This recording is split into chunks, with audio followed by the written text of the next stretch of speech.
Como más tiempo pasa, más insostenible y contradictoria se hace la narrativa de esta inmensa y dramática obra de teatro, llamada Pandemia de Coronavirus.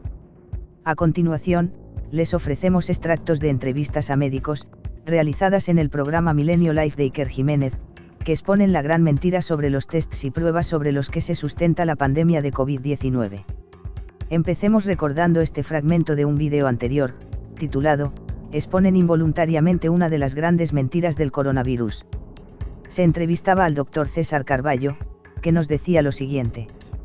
Doctor, entonces este virus se diferencia mucho de otros coronavirus o de lo que habéis visto en otras, esa capacidad de resistencia al frío y al calor, ¿o no? Probablemente sea parecido a otros coronavirus humanos. Es más, fíjate, el otro día hablaba con un amigo mío, Julio, que es el jefe de servicio de microbiología de La Paz. Un gran abrazo a Julio porque es un crack.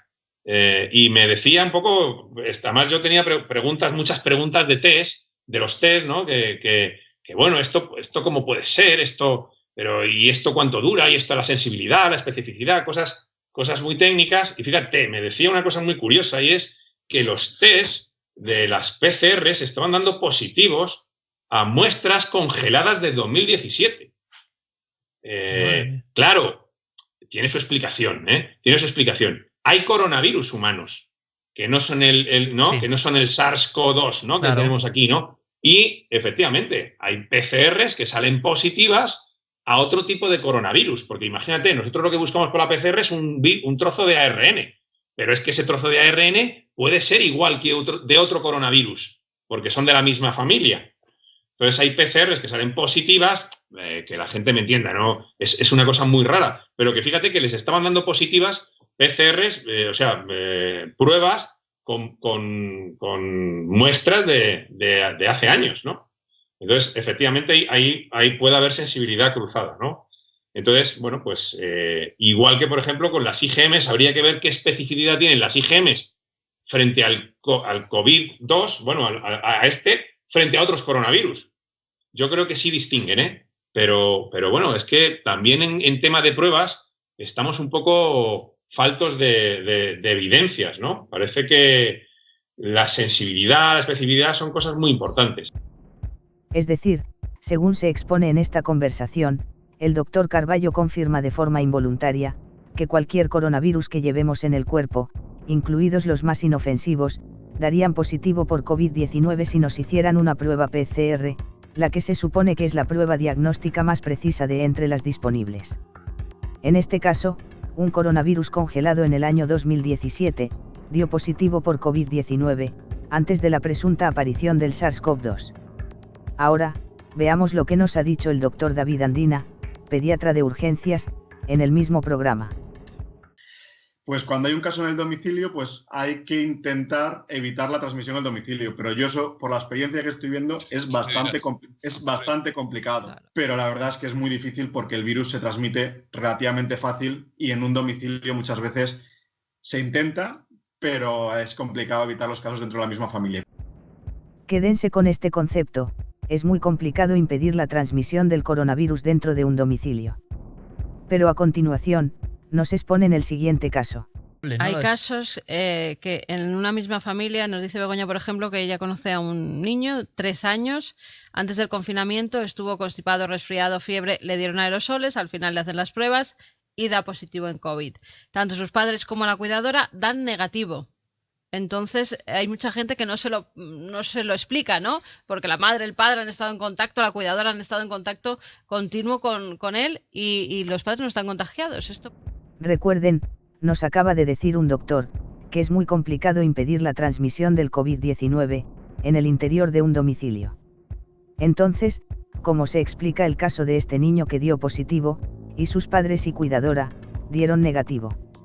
Esto nos lleva a lo que nos había dicho el doctor Carballo en el fragmento anterior, cuando confesó que cualquier coronavirus que llevemos en el cuerpo, incluidos los más inofensivos, como los de un resfriado común, caso de este niño de 3 años, podrían dar positivo por COVID-19, si nos hicieran una prueba PCR.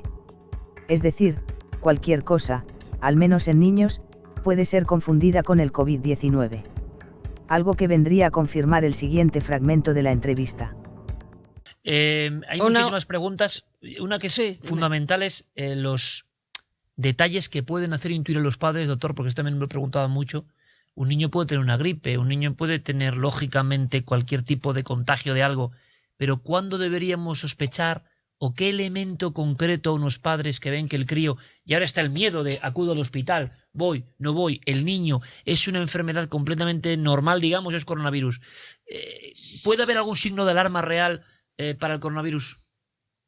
Para detectarla no hay ningún signo ni síntoma específico. De hecho, el coronavirus en niños, las series que están empezando a aparecer, pues nos dicen que la mitad de ellos tienen fiebre, pero la mitad no, la mitad tose, pero la mitad no, un tercio tienen diarrea, los otros no, mucosidad, o sea que son signos súper inespecíficos, iguales a los de cualquier otro virus. En niños sí que el virus se parece a cualquier otro virus. Se parece lesiones a cualquier otro virus. Urticaria, o sea que no hay nada que nos diga es un coronavirus. De hecho, nosotros en los cuadros leves, que no hacemos prueba porque todavía no es posible hacer prueba, pues en muchos de los casos tenemos que decir a los padres, esto es una sospecha de coronavirus, porque prácticamente ahora mismo todos los cuadros que vemos, pues tenemos que asumir que son sospechas de coronavirus porque es el virus que más está circulando en este momento.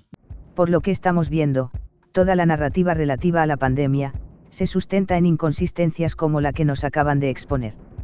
Y si todo esto no les parece suficientemente inconsistente, el doctor Andina lo remata en este nuevo fragmento, donde nos habla sobre la fiabilidad de las pruebas y tests del COVID-19. Bueno, sobre el tema de las pruebas, también hay que tomarlas a veces con alfileres. Bueno, nosotros como médicos estamos acostumbrados a pruebas, digamos, con una sensibilidad muy alta, del 90, 100%. Eso quiere decir que tú le hacías la prueba a lo mejor de la gripe, y si salía positivo sabías que ese niño tenía gripe y si salías negativo pues sabías que no. Pero las pruebas que se están haciendo para el coronavirus, que hay dos tipos, la PCR y luego los anticuerpos, sabemos que tienen una sensibilidad mucho más baja. Eso quiere decir que no detectan todos los casos. Entonces, puedes tener la enfermedad y que te hagan una prueba de PCR y que salga negativo y tú tengas la enfermedad, pero no tienes una prueba para detectarla. Y con los anticuerpos nos está pasando, lo estamos viendo, que incluso pacientes que han tenido la enfermedad, que tienen una PCR positiva, les haces los anticuerpos y todavía salen negativos. Y yo no creo que sea porque no generamos anticuerpos, sino simplemente porque la prueba no es lo suficientemente buena para detectarlos.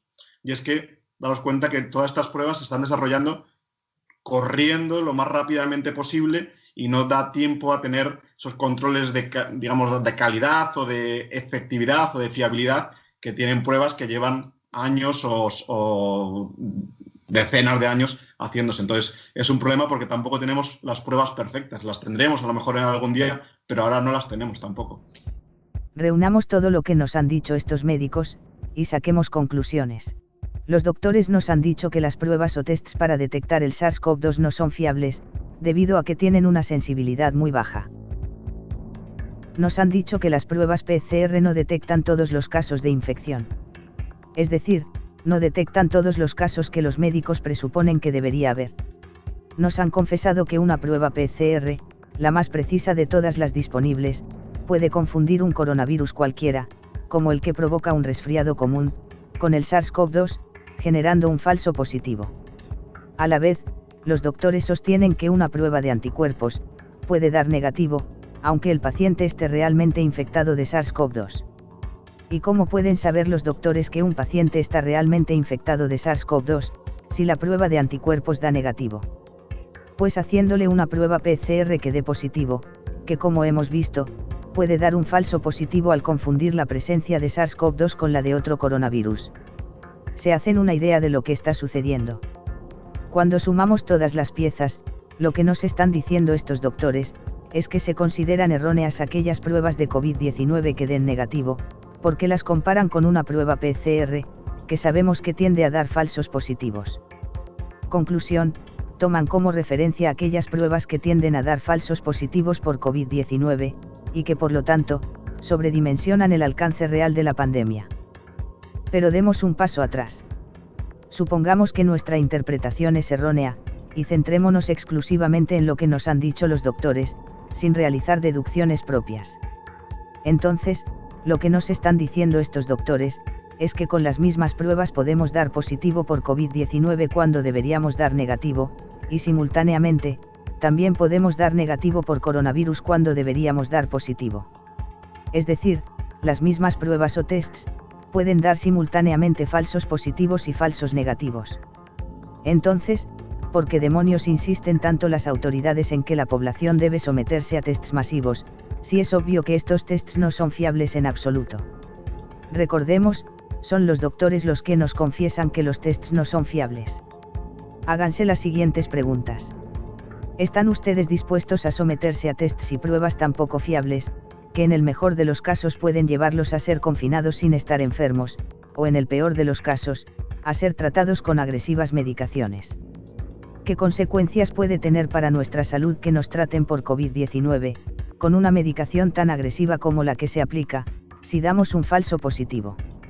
Como vemos, todo el entramado narrativo de la pandemia de COVID-19, se sostiene en una amalgama confusa de contradicciones y falsas interpretaciones, que permiten conducir el devenir de los acontecimientos, a donde más convenga a los narradores a cada momento. Tomen conciencia de la extrema gravedad de lo que estamos viviendo.